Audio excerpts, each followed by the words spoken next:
If you can hang a picture, you can hang your own drapes. Just grab a measuring tape, pen, and a piece of paper. Start by following these easy steps to measure for grommet or pleated drapes. First, measure the width of your window. If it has a frame, measure to the outer edges on both sides. Add 4 to 8 inches to each side. The extra width allows for more light to come through when your drapes are open, and to keep light from coming through the sides when they're closed. Jot down the total width on a piece of paper. To measure the height or length you need, decide first how high you want to place your drapery rod. A minimum of 4 and maximum of 12 inches above the top of the window is recommended. Pleats and grommets are included in the length of your drapery. If you're measuring for grommet-style drapes, measure from the top of the rod down to where you want the bottom of the panel to hang.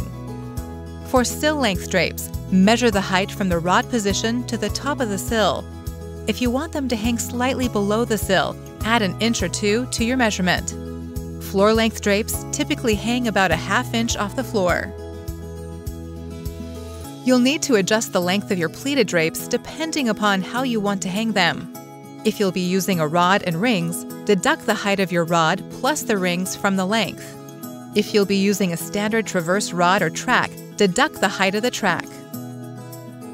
For either style, if you want your drapes to puddle on the floor, add 1 to 10 inches or more to the length to create the luxurious look you like.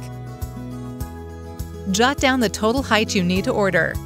Now you're ready to order. Your measurements will be automatically adjusted at the factory to allow for the correct fullness of your drapes.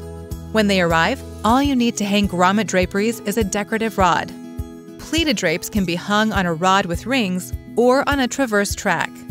That's it! Now just sit back and enjoy your beautiful new drapes and curtains from Select Blinds.